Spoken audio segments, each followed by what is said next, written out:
Here's Dan Shapiro to help you find your edge, master your process, and own your future. Hey guys, good evening everybody. Welcome to another edition of the AccessToTrader.com nightly wrap-up show. How we got here was phenomenal. We'll get there in a second. Hopefully everybody's doing well. Hope everybody had a good trading day. If you could be so kind, take a moment out, hit that like button, support the channel. Hopefully, again, I can point you in the right direction. So yesterday we got our first taste of gravity. If you were long yesterday, you could tell me all the stories that you wanted. It was pretty violent. Micron got destroyed. And again, when I use the word destroyed, I'm talking about from yesterday's interval. SanDisk got smoked, right? You got all these stocks that were high flyers got absolutely smoked. And then at some point, we lost the 5-day moving average yesterday. And right when you think this is it, right? The gravity trade is starting. See, this is it. This is it. This is it. Trump comes out with a headline that once the Iran war is over, because again, the whole thing behind the scenes is we're negotiating. We're almost done. We're right at the 5-yard line. We're right about to get into the end zone. It will work out. So once he kind of lit the fuse and saying, once the Iran war is over, stocks going to go through the roof, that started a very, very aggressive, rebound, right? He knows what he's doing, right? You got to give him that. He knows what he's doing. Stocks not only reclaimed back the 5-day moving average, but they closed at the top of the range. If you traded yesterday, right? I traded the Qs yesterday. It was super aggressive, right? Really, really super aggressive. And at one point, it looked like the Nasdaq was going to be down 1,000 points. It got down like 550, almost 600 points, and then the market rebounded. And then you saw news that a whole delegation of who's who in the technology world is going to accompany Trump to, of all places, China, right? And you started reading off the names. You had Apple, you had Visa, right? I think even Huang jumped on the Air Force One the last minute of NVIDIA, and you had Tesla.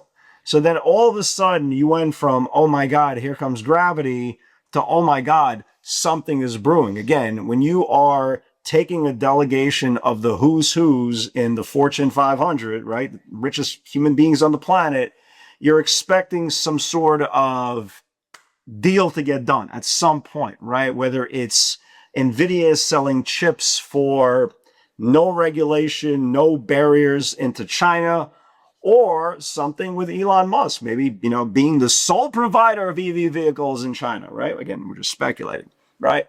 But this definitely lit the fuse. And you saw this morning, the stocks that had the CEOs on the plane, those stocks took off. Apple took off. You started seeing really, really aggressive weekly 300 calls come in. Again, these 300 calls were coming in when the stock was trading like 294, 295. They were coming in for the weekly, very exaggerated 300 calls. That printed, and then they started coming for the July 300 and 310 calls, millions and millions of dollars worth of premium coming in, right? You saw NVIDIA, same thing. Everybody who got on the plane, you started seeing a big run up on those shares. You started seeing 225, you started seeing 230, you started seeing 250 short-term expiration call buying coming in the stock. Again, you get on the plane, something's going to be cooking, right? And that's exactly where the options market was betting. You look at a name, for example, like Tesla, which was absolutely awesome, right? Absolutely awesome today. And again, we'll get to the pivots. They started coming in when Tesla was around 430, 431, 432. They started coming in for the 440 0-day to expiration. That was today, right? The 440s, the 445s, the 450s, and the 455. Now, why was that important? Because if you look at the measured potential, we've been talking about this for the last 4 or 5 days. Tesla had a chance to get to that 453, 454 area. If you look at where the linear regression line is, that was supply, and you can see it hit it pretty much on the money. Again, we'll get to the pivots in a second. So you had a lot of great call buying in the names of those delegates that were going into China. Again, the whole thing is and overnight in the next 2 days, there'll be some sort of PRs with some sort of new deals, new contracts, whatever the case may be, for all these stocks. And they had a big, big run up. But the technology names that got really some good organic big flow today were the semiconductors that were not on the plane.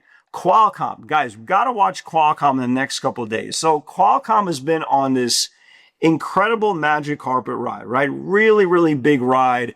Everything is good. Here's where the options market kind of made me open up my eyes today and go, that's interesting. So they were coming for the June 18. Again, granted, that's in a month from now, right?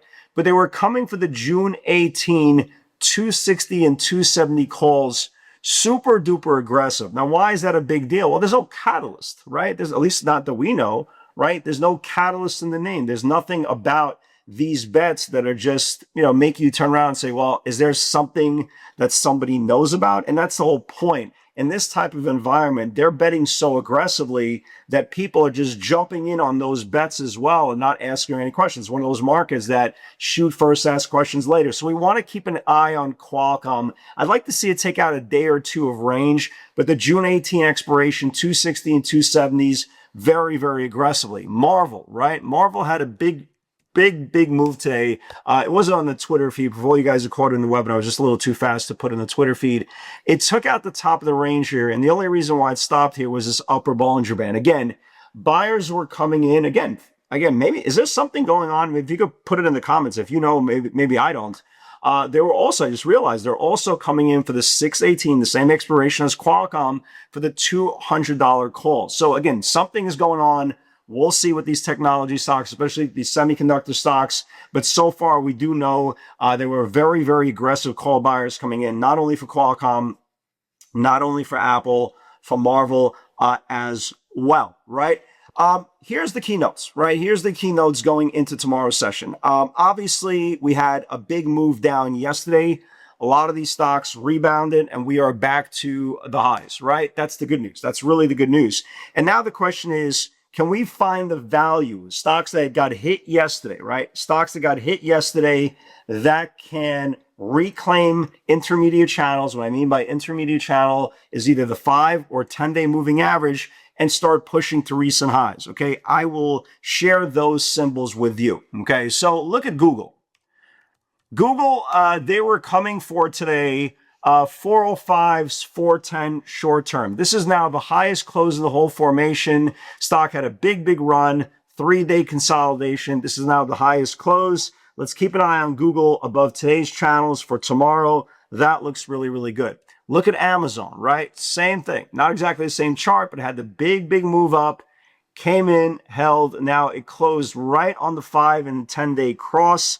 Let's watch Amazon. If it could get back above the 5-day moving average, again, if you're a brand new trader to this channel, the 5-day moving average represents the shortest term of sentiment. Whoever's control of the 5-day has control of short-term sentiment. If Amazon could get back above today's channel, we can see a move back to the highs. We talked about Marvel. I really like Marvel. If Marvel can get back above today's highs. And the reason why today's highs matters because, again, it stopped right in the upper Bollinger Band. So if it could get back above this daily Bollinger Band, it could start expanding. Obviously, we continue to watch, to trade Tesla. Tesla's been just an absolute godsend. Again, we'll get to the pivots in a second.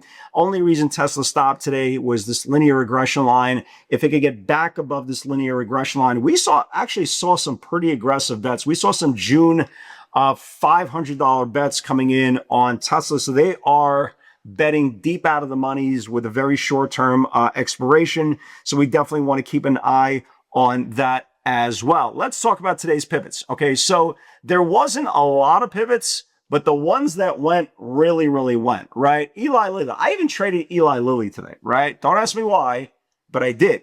997.52, that was the 100-day supply. We knew if it could get back above that 997.52, there was a shot it could get to 1012. Not only did it get to 1012, but Eli Lilly traded all the way to 1025, which is the upper Bollinger Band. Again, you can see here, it stopped at 997 once, stopped at 997, which was yesterday's highs twice.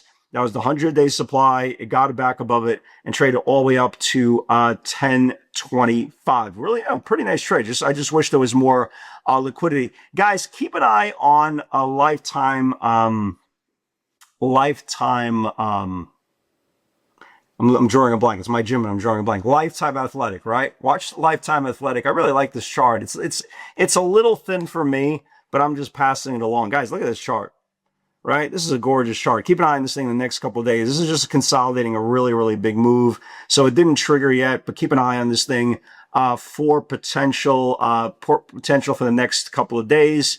Starbucks didn't confirm. Microsoft, I didn't have a chance to short it. It kind of went like right before pre-market. 405 held 3 times short. Here was Microsoft. Here was Microsoft. Took out 405, traded all the way down to 401. A nice move there. And this was the big one right here. This was the big one right here. 440.20 was the pre-market high. That's where the supply zone was, right? That's where the 60-minute and the daily supply zone were. If you can see 440.70s on your chart, that needs to build. Now, again, the key point about this was usually when I look at a pivot, right? When I look at a pivot, it has to be above the previous day's range. But the fact that it traded there pre-market and we started seeing deep out of the money call buyers coming in, $5, $10, almost $15 away from the pivot with today's expiration, we gave it a shot. So I got long at 441 above the supply zone. And Tesla, just again, godsend, man. Guys, what are we going to talk about when, God forbid, this Tesla ever goes private? Pooh, shut. Don't ever say that, right? Look at this move here from 441, guys. That's all you need to know, right? So here's the 441 area. Look at this move. It just went absolutely nuts. Went from 441 all the way up to 453.5. Hitting the daily supply. I will be interested in this thing if it could get above the daily supply in the next couple of days. So that's it, man. That's it. Hope everybody is doing well. If you are interested in pivots, guys, and you're kind of like still in your development stage and you can't just get anywhere, just because, again, the data that you take in your first 2, 3 years, 4 years is super important to your development. If you keep on, trading the same way as everybody else, guess what? You're going to have exactly the same results as everybody else. You trade random stocks, be prepared to have random results. Guys, God bless. Hope everybody's doing well. If you are interested in pivots, guys, click the link below, hang out for the next 30 days and see if it's a right fit for you. Have a great night, everybody. God bless. Let's see what happens tomorrow.